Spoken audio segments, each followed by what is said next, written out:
martes 23 de julio de 2024. Tres mensajes del Evangelio de hoy, tomado del Evangelio de San Mateo, capítulo 12, versículos del 46 al 50. En aquel tiempo, estaba Jesús hablando a la gente cuando su madre y sus hermanos se presentaron fuera tratando de hablar con él. Uno se lo avisó: «Oye, tu madre y tus hermanos están fuera y quieren hablar contigo». Pero él contestó al que le avisaba: «¿Quién es mi madre y quiénes son mis hermanos?». Y señalando con la mano a los discípulos, dijo: «Estos son mi madre y mis hermanos.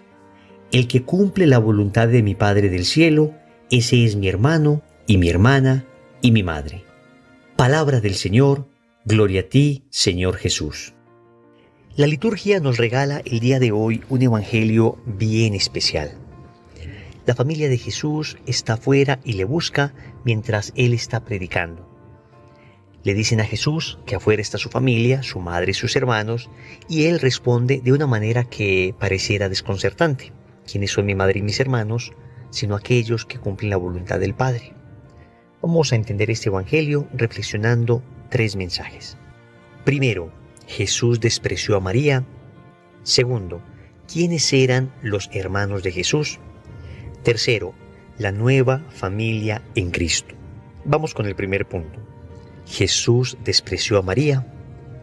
Algunos hermanos, fundamentalmente de iglesias protestantes, han dicho que en este texto aparece una especie de desprecio de Jesús hacia su Madre Santísima.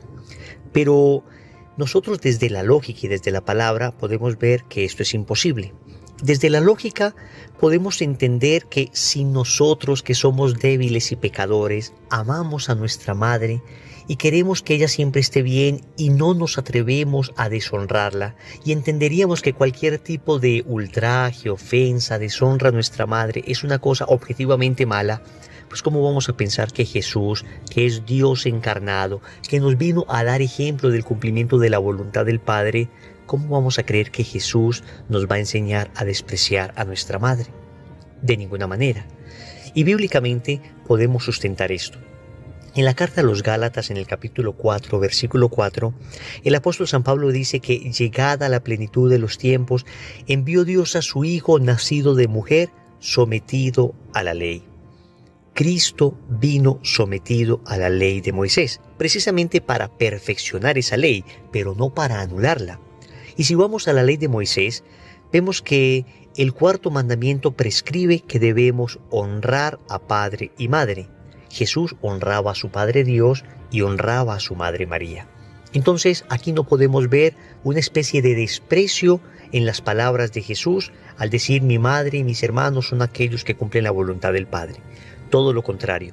Lo que Jesús está diciendo es una exaltación de María, diciendo que más allá de la realidad biológica de su maternidad, estamos hablando de una realidad espiritual en el sometimiento amoroso a la voluntad de Dios que María tuvo desde el principio. Vemos, por ejemplo, cómo la Santísima Virgen María, en el momento en que el ángel Gabriel le dijo que sería la madre del Mesías, cumplió fielmente la voluntad del Padre diciendo: «He aquí la esclava del Señor, hágase en mí según tu palabra». Esto está en Lucas capítulo 1, versículo 28. La misma Santa Isabel elogia a María precisamente por cumplir la voluntad de Dios y por creer en lo que Dios le decía. Le dice: «Dichosa tú que has creído que se cumplirían las promesas del Señor». Esto está en Lucas 1:45. Es más, ella no solamente de palabra, sino de obra cumplió la voluntad del Padre, acompañando en el momento más difícil de la vida de Jesús, es decir, en el momento de crucifixión, acompañando a su Hijo allí con toda fidelidad, como nos dice el Evangelio de San Juan en el capítulo 19, versículo 25. Cerca de la cruz de Jesús estaba María, su madre. Es decir, María cumplió la voluntad de Dios como ninguna otra criatura lo ha hecho. De tal suerte que podemos decir que María no solamente es madre de Jesús de manera biológica, sino, como diría San Agustín, ya desde antes había engendrado la palabra en su corazón al cumplir obedientemente la voluntad del Padre. Segundo, ¿quiénes eran los hermanos de Jesús? El Evangelio nos habla de unos hermanos y unas hermanas de Jesús. Recordemos que en el lenguaje hebreo la palabra hermano es una palabra muy amplia, que puede significar desde hermanos biológicos hasta parientes, familiares, personas que ejercen las mismas funciones, personas que pertenecen al mismo pueblo, en fin. En ese orden de ideas, estos hermanos y hermanas de Jesús eran parientes. De ninguna manera eran hijos de María. Y no eran hijos de María porque sabemos que María fue virgen antes del parto, en el parto y después del parto. Pero para que no nos quede duda de que la palabra hermanos significa mucho más que simplemente hijos de la misma mamá, veamos lo que dice Primera de Crónicas, capítulo 15, versículo 5. En un texto que nos cuenta quiénes fueron los que, congregados por el rey David, transportaron el arca de la alianza. Y así dice: de los hijos de Coat, Uriel el jefe y sus hermanos, 120. De los hijos de Meriarí, Asaías el jefe y sus hermanos, 220. De los hijos de Gersón, a Joel el jefe y sus hermanos, 130, etcétera, etcétera, etcétera. Si hermanos significara que son hijos de la misma madre, pues ¿cómo es posible que haya una madre que haya dado a luz 120 hijos, 220 hijos, 130 hijos? Vemos que en la Biblia la palabra hermanos se usa frecuentemente para designar parientes. Estos supuestos hermanos de Jesús que trae el Evangelio hoy son parientes del Señor.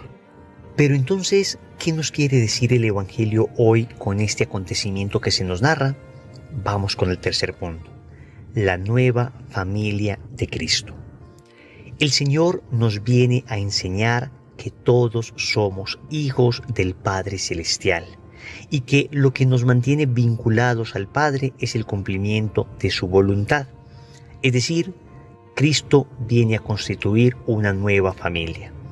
Israel era considerado el pueblo de Dios, pero resulta que ahora Dios quería extender la promesa que había hecho sobre Israel a toda la humanidad. Quería vincular a toda la humanidad en su familia. Y por eso nos damos cuenta que en la nueva alianza el Señor habla en términos familiares. Y por eso dice que Dios es Padre. En el Antiguo Testamento Dios era como un padre. Así dice el Salmo 102. Como un padre siente ternura por sus hijos, así tú, Yahvé, sientes ternura por tus fieles. Pero Jesús nos dice que Dios ya no es como un padre, sino que Él es Padre. Y por eso en el Padre Nuestro nos enseña a llamarlo Papá, Abba. Cuando oréis, decid Padre Nuestro. Mateo capítulo 6, versículo 9. Entonces Dios es Padre. Jesús es Hijo. En el Evangelio de Juan, capítulo 3, versículo 16, nos dice el evangelista: tanto amó Dios al mundo que envió a su Hijo único, para que todo el que crea en Él no perezca, sino que tenga vida eterna. Jesús es el Hijo del Padre.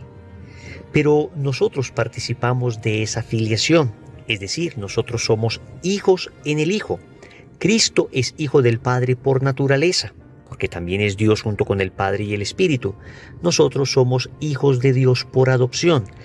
Gracias al bautismo recibimos un don sobrenatural llamado la gracia santificante. Esto nos participa de la filiación, es decir, nos participa del hecho de ser hijos de Dios. Y por eso, Primera de Juan, capítulo 3, versículo 1, dice: mirad qué amor nos ha tenido el Padre al llamarnos sus hijos, pues lo somos. Es decir, tú y yo pertenecemos a la familia de Dios. Por esa razón, la carta a los Hebreos en el capítulo 2, versículo 11, dice que somos hermanos de Jesús, que Cristo no se avergüenza de llamarnos hermanos. Tenemos entonces Padre, Jesús es el Hijo, nosotros somos hijos en el Hijo, por consiguiente somos hermanos de Cristo. Tenemos también Madre, y por eso Jesús, antes de morir en la cruz, dice a su apóstol Juan: Hijo, ahí tienes a tu madre. Juan capítulo 19, versículo 27. Inmediatamente después, en el versículo 28, dice el Evangelio que todo estaba cumplido. Es decir, la familia estaba completa. Ya teníamos a Dios como Padre, Jesús era el Hijo y nosotros en Él somos hermanos, tenemos a María como Madre y ahora conformamos la familia de Dios. cómo se mantiene cohesionada y unida la familia de Dios en el cumplimiento de la voluntad del Padre. Esto es lo que nos está enseñando el Evangelio de hoy. Tú y yo somos familia porque tenemos un Padre en común y debemos cumplir sus mandamientos para poder decir a Dios, papá, para poder decir a nuestra Madre Santísima, mamá, para poder decir a Jesús, hermano. Somos familia de Dios y lo que debemos hacer es esforzarnos, repito, por cumplir la voluntad de Dios, que está claramente expresada en el mandamiento del amor, que se explicita en los 10 mandamientos que hemos aprendido. Oremos. Amado Señor, gracias por hacerme parte de tu familia. Gracias porque me has dicho que Dios es mi Padre. Gracias porque en la cruz me diste a tu propia madre. Gracias porque a través del bautismo me concediste el don de la gracia santificante que me injertó en tu familia. Señor, soy parte de tu familia. Señor, soy hijo gracias a ti, que eres el Hijo único del Padre. Gracias por participarme de tu filiación. Gracias porque puedo heredar la vida eterna. Señor, dame lo que me pides y pídeme lo que quieras. Amén. Recordemos entonces. Primero, Jesús despreció a María. Segundo, ¿quiénes eran los hermanos de Jesús? Tercero, la nueva familia en Cristo. Compromiso. Vamos a tratar de rezar al menos un Padre Nuestro, meditando cada frase de esta bellísima oración. En el nombre del Padre, y del Hijo, y del Espíritu Santo. Amén.